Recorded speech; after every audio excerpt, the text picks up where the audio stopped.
RBN vindicated once again. So there's a pattern that I see that you guys are noticing, right? With the RBN, we will come out first on some shit. We will take all the heat. A lot of heat. We take all the heat. We take all the heat, and then we are vindicated and justified by time. And then people are like, damn, these motherfuckers RBN was right. Oh, shit, I was wrong on this. Will they apologize to us about being wrong or not? They won't do it. Now, the reason why RBN takes the position that we do and we don't buy into civility politics is because we are here to protect and shield the working class from con artists. What was our mission regarding Marianne Williamson? Because there's so many boutique lesbians like, oh my God, RBN, why are you attacking Marianne? Poor Marianne. Why don't you guys just leave her alone? We had one goal, one goal, and that was for the working class and poor not to invest any money into this nonsense. That's it. Then the white, liberal, professional managerial class clowns like Krystal, Kyle Kalinske, Vanguard, and a few others, they were like, how dare you guys? How dare you guys try to spare the working class from another con artist? I don't know if you saw the radar. I saw a 2-minute clip on Twitter regarding with Krystal. She's reacting to AOC endorsing Joe Biden. She's so hurt. She is so hurt. Oh, and she's talking about that. I haven't seen that. I have to cover that. Yeah. I'm definitely gonna bring this up now. I'm definitely gonna bring this up now. Oh, if you're gonna play it now, yeah, then we can do it. Shoot, because I haven't seen it. She's so fucking hurt. Actually, let's play it. I think this worked well with the segment. We can add it to the segment because she's part of this whole thing. We're gonna eventually talk about the staffer and what he says or what the person says. I don't know if it's a he or she or non-binary or whatever. But let's include this video because she's part of the whole reason. She was part of the team that convinced her on national YouTube. Like we saw them say that using those words. Go ahead. They've been unapologetically propping these people up. And what is the role of the professional managerial class, dumb left, as I explained before? Their job is to never, ever learn from mistakes. They want the left to do the same stupid shit every 2 years. So I am for growth. I am for learning. I'm not going to cancel people. I openly talk about my bad takes on this show all the time. But why do I learn from them? I voted for Obama in 2012 because I thought Mitt Romney was scary, right? I thought Mitt Romney was going to be the next George W. Bush, so I fell for the trick and I voted for Barack Obama. And then after that, I felt so much shame. I learned from my experience, and I voted for Joe Stein in 2016. I supported Bernie Sanders in 2020 for president. I was a supporter of AOC. But after seeing Bernie Sanders and AOC betray us, I learned from my mistake like the left should do. So after seeing Bernie Sanders and AOC, I'm saying there is zero chance of me getting on board with any Democrat running in because we see the hustle. And if you're a candidate, you gotta go above and fucking beyond. I mean, I'm talking about you gotta be better than fucking Rome, who I have immense respect for. You gotta be the best candidate that we ever fucking seen for me ever to convince people to do this shit again. Meanwhile, what Krystal and the Vanguard say? They say, oh, yeah, Marianne Williamson not good as Bernie, but hey, hey, yeah, I know she's not that good, but she's the best we got. You guys see how they want the left to settle for garbage? They want the left to settle for garbage, and they don't want us to learn from our mistakes. So here's Krystal, very prominent Marianne Williamson endorser, being heartbroken over AOC. And the reason why we go after Marianne Williamson the way we do is because we are trying to spare the working class from this defeat again. And this is going to lead to our next story for the people who don't know. We're going to cover, I call this segment Marianne Williamson campaign in shambles. But I guess part 3. I don't know, part 3. how many times are campaign in shambles? I think part 3, 7. Look, who knows? This is we did countless segments of her campaign being in shambles. But then Marianne Williamson go on Krystal show. She'll go on the Vanguard and all the other shit lib shows, and they will answer no question about her staff, no question about her history of abusing staff.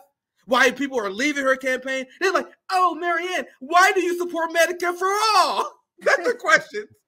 Anyway, let me play this video for Krystal because it's regarding AOC, but it also plays a purpose for this segment, right? Because I want you to see how deflated Krystal Ball is. Krystal Ball wants this to happen again. We are here to defend the working class. We're here to prevent the working class from going through this garbage again. To unpack in that short clip. First, AOC says, given that field of Marianne Williamson and Bobby Kennedy, she will back Biden. Apparently, AOC has bought into DC's relentless spin that only candidates officially certified as quote unquote serious by the powers that be are worthy of any consideration. Now, I don't have to point out to you the irony of this stance. I'm sorry, but I can't help but bring up the fact that Krystal Ball did the same fucking thing she's complaining about. Remember when Krystal Ball told third-party activists to grow up? Yep. Oh, if you don't support Marianne Williamson and you want to go through a mystical third party, you need to grow up. That was Krystal Ball. Now, Krystal Ball doing this radar is complaining that the corporate media is anointing serious candidates. That's what you did. You called everyone who didn't support this obvious grifter con artist, Marianne Williamson. You called them, you pretty much called them children. Unserious. She stole my fucking term. She stole it. Yeah, everybody, it's taken. It's in the ether. Yeah, it's just out in the atmosphere now. Ron told me literally like 6 months into RBN. Like Ron would tell you guys. I had a conversation with Ron. Ron said, Nick, you need to trademark that shit. And I was like, oh, Ron, whatever, get the fuck out of here. Don't listen to that motherfucker, because now everyone's saying it. That's wrong. We had this conversation a long time ago. Like, not that big of a deal. And honestly, I'm not tripping about it. I like the fact that I have influence. I love the fact that people are stealing my vernacular. That's just great. You're shifting culture. You're shifting culture. So I don't need credit for that. But anyway, let's continue, because I just want to point out how Marianne Williamson do the same thing she just accused corporate media of doing. Right. So here it is. And Bobby Kennedy, she will back Biden. Apparently, AOC has bought into DC's relentless spin that only candidates officially certified as quote unquote serious by the powers that be are worthy of any consideration. Now, I don't have to point out to you the irony of this stance, given that AOC was once a bartender and organizer thoroughly outside the circle of officially sanctioned candidates who ousted a powerful longtime incumbent to the shock and horror of the official Beltway crowd. How quickly she has gone from renegade outsider protesting in the speaker's office to cowed insider. Not long ago, she said in different countries, she and Joe Biden would not even be in the same party. On the other hand, she and Marianne are probably theoretically aligned on like 90% of issues, but elite acceptability now trumps issues for AOC and the rest of the elected left. Second, she says Joe Biden has done, quote, quite well, and then offers up the also officially sanctioned villain of the moment, the Senate and the filibuster, to justify the many failings of the Biden administration. Apparently, quite well, in AOC's estimation, includes accepting a loathsome debt deal, siding with Capitol over workers in a rail strike, abandoning efforts to lift the minimum wage, strengthen unions, widen healthcare access, and a long list going right. She's going in on her for Marianne. She also accepts at face value. Damn, I didn't know because she didn't have a critique like this pointed, like this, focused when it happened.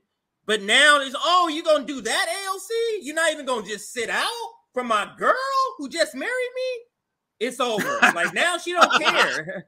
She don't care. Yeah, and that's why I told you guys I don't understand POC leftist culture. And I get this pushback all the time. And I think it's good pushback. People say, why you call them leftists and who's not leftists? I'm like, yeah, I get it. But we are using simple language so people understand what we're talking about. They call themselves leftists. Right. And you guys see the difference between us and them.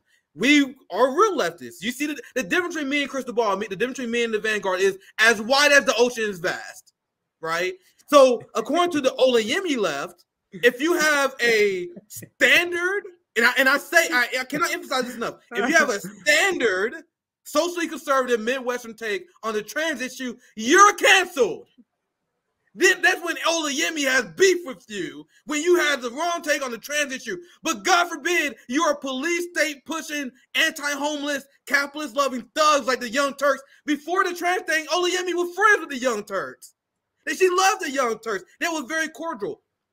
The TYT like Olayemi so much, they chose her to be the person who they debate regarding criminal justice. Remember, Anna Kasparian, like, I don't want to debate none of you fucking leftists. All you fucking leftists suck. I don't like none of you fucking abolitionists. But Olayemi, we like you though. We like you, Olayemi, so we're gonna bring you on. Why did they feel so comfortable bringing her on? Because Olayemi loved TYT even when it was pro-war, anti-black, anti-homeless, pro-police, loved them some TYT. But the second TYT says something about trans issues, it's over. Marianne Williamson having issues with labor, like literally committing the cardinal sin among socialists and leftists, being bad on labor. Not a big deal. But RFK disagreeing with you on vaccines, that's the deal breaker. So I'm like, if you have values, that's okay, but I'm asking for consistency from the PNC left where there is none. There is zero consistency. They prop up fucking Zionists, all these horrific people, but God forbid you get a few issues wrong. Anyway, let me continue the video because there's a lot. But and the point I was making, you chimed in, the PMC class is tired of AOC, not because of AOC's record and her abandoning forced voting, et cetera, et cetera. They are really upset at her because they didn't support Marianne Williamson. That's why you're seeing this level of heat on AOC that I have never seen, especially when she endorsed Joe Biden. I see everyone going after AOC. Everyone's now. Back in the day, Jimmy Dore and RBN, y'all just going after AOC for clicks. Back in the day, you can tell us. Now, the AOC shunned her, Orb, Sugar Mama, Marianne Williamson. Now it's all fucking. We going all in on AOC now. That's what this radar is. This you radar see how they have the ability to have like to make personal attacks against their friends, their political stance. You get what I'm saying? It's like, it's not that it's their political stance is ingrained in a need, like working class people's political stance are ingrained in a need.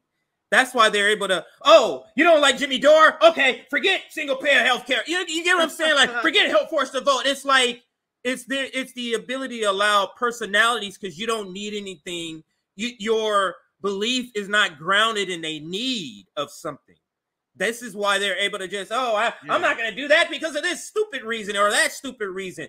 Why weren't you backing off on or saying this about AOC about those when she actually turned her back on the workers? That's when this heat would have been better to your audience. You get what I'm saying? But now my friend, now I'm willing to do that. It's like, it's just telling you they're never going to fight for what working class people and poor people need. It doesn't benefit them at all. So they're never going to take the fight to where you can actually get anything. Strategy matter. They're always telling us, we just got a different way to get. No, David Sirota, strategy matters. Rubbing two sticks together. Don't tell me that's a strategy. Go ahead, Nick. So I'm gonna continue the video, and I think Krystal Ball's critique of AOC is on point here. But this is mostly a meltdown because she didn't support her anti-labor friend, Marianne Williamson. That's the starting off point here. Of the Biden administration. Apparently quite well, in AOC's estimation, includes accepting a loathsome debt deal, siding with capital over workers in a rail strike, abandoning efforts to lift the minimum wage, strengthen unions, widen healthcare access, and a long list of other campaign promises. She also accepts at face value the notion that Biden simply must accept the intransigence of senators like Sinema and Manchin and doesn't have tools of pressure and rewards that he could use at least to try to compel compliance. But really, to look at the personal failings of AOC, it's kind of too easy. It's too obvious at this point. The writing of her fall from renegade to player in the game has been on the wall for quite some time now.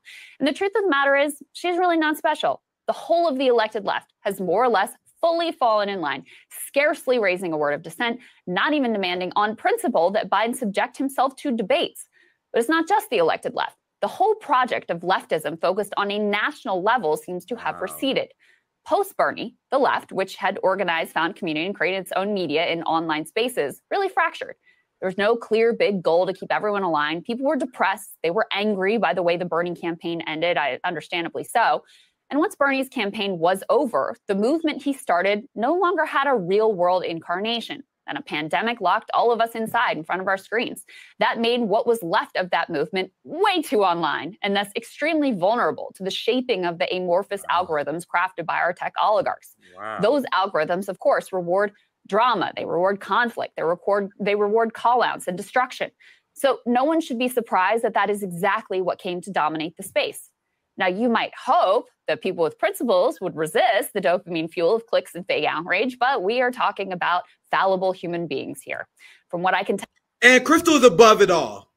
Krystal apparently above it all. So there's a lot of things to say. I let it play. I was like seething. Seething, yeah, I know. There's so many things to say here. For one, her analysis sounds smart.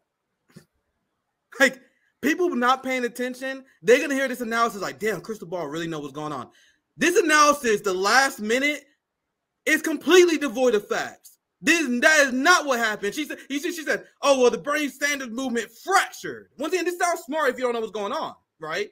That is not what happened. The liberals exposed themselves. We had liberals and pro-war PMCs in our movement. And they was down for Bernie Sanders because they wanted health care. The second that Bernie Sanders dropped out of the race, they reverted back to Democrats.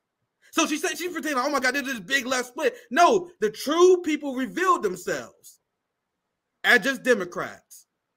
There are a lot of people who lied and say they want a political revolution. And we split with the people who lied about that fact. And then she went to attack the online left as if she's not the online left. Hey, Krystal Ball, real quick. Where was you when me and Rome did Tour for the Poor and we were feeding homeless people? So I would consider myself the online left. I'm definitely the online left. 100%. When you look at Twitter, YouTube, we're on Rumble now, definitely online left. But I was at the George Floyd protest. Was you? I was tear gassed by the police. Was you? I gave a speech at the March for Medicare for All. Did you?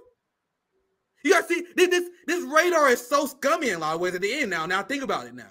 Because she's trying to cast blame on the online left. You're the online left who does nothing. RBN, who's definitely online, we definitely part of the online left. We are literally organized. CJ just did a mutual aid event a few weeks ago. Sabby got the Boston RBN faction up and running. RBN is the only online leftist that is actually doing shit. And a lot of people on the left who are doing shit are not online. I met a lot of great activists in KC Tennis. I was just in Seattle giving a speech at Worker Strike Back. Where was you, Krystal? So you guys see how the left is actually engaged, but the influential online left like Krystal Ball ignores us. Nigga, there are people on the ground right now doing great work that the real online left like Krystal Ball does not include. But then she goes on and explains how, oh my God, there's these people that causing drama. As if that's not what you're doing. And she just feel free to interrupt. Because there's so many things to say. Because I was struggling not to interrupt that clip. Well, she's like, yeah, I know it's beneficial to do call-out videos, right? And create drama. That's what you do. So, and I'm explaining this because this is why they're confused. They think they're on our side. They're not on our side. So, Krystal Ball, don't you guys do videos calling out Republicans? Don't you guys do videos calling out Democrats? Why don't that count as outrage drama? Go on Breaking Point channel right now. There's going to be a video of them calling someone out. So what Krystal Ball is really upset about is that the real left, the left that's actually putting in work, we calling you out. You out. That's the problem. This is like, oh my God, why do people drama? It's just trying to get clicks. Nigga, for one, you do the same thing. You're just mad because we calling you out. Like the Vanguard, they got upset at us because we called their friends out. They had this meltdown. They're like, oh my God, RBN always calling our friends out. Nigga, you guys call out people all the time. So it's okay to call out Jimmy Dore. It's okay to call out these insignificant people with no power. But the second we call you guys out for being complicit with enabling the Democratic Party, then we outline. You guys see how that last part of radar sounds smart, but it's actually bullshit? It's actually gaslighting. And I can pick up on this like this. I almost want to play it again. This is the point of view of Jordan Sheridan, too. This is the same point of view of Jordan Sheridan. He pretty much said similar things in the Due Dissidence in other videos where he feels that, like when they're the ones that's the target, when they're clearly the ones that's to the right of what most people on the left want, they're to the right of that. So now, because when they were Bernie Sanders, they were to the left of that. That's why they were, jumping for joy, skipping and stuff with everybody holding hands because they were to the left. It was a move, but it kept moving and they stayed in the same place to keep their audience. You get what I'm saying? Absolutely. If they was in the streets and in the community, Nick, they would have known the shifting and they would have went with the community, but they weren't. They steady on the perch trying to preach and not on the streets. And this is why my critique of Jordan Sheridan is so harsh, is because you are in the communities interviewing people and you're still giving PMC shit. Advice. So you should get the hardest heat because you see the shit. You're the one who should be like, no, y'all better not fuck with no Democrats. You the main one who should be saying that, Jordan. This so that's the reason. This motherfucker covered Flint, Michigan, and then endorsed the vice president that was complicit with Flint, Michigan, Joe Biden. Like, that really rubs me the wrong way. Like, a lot of people think I'm harsh on him, and this is why the real reason why he don't like RBN, because I called him out for being a fucking Biden voter. Yeah. So you make money off for our trauma? You get a camera, you got a Patreon, and you put a camera in front of a black family who was poisoned their face, and you got guys sign up to my Patreon, you make a lot of money doing this video, and then you endorse the people responsible for poisoning those people. Kind of upsets me. But anyway, so these people like Jordan Sheridan, Krystal, they will call out everybody. Like, they'll call out Dave Rubin for their shift to the right. They'll call out Jimmy Dore for his shift to the right. They'll call out Glenn Greenwald for their shift to the right. But when we call out their shift to the right, oh my God, you guys are peddling drama. who buys this shit anymore? It's almost insulting to our intelligence. But I didn't fall for it. It's only the Black Radical Marxist Network that is now allowed to lob critiques, apparently. Only professional managerial class liberals apply here.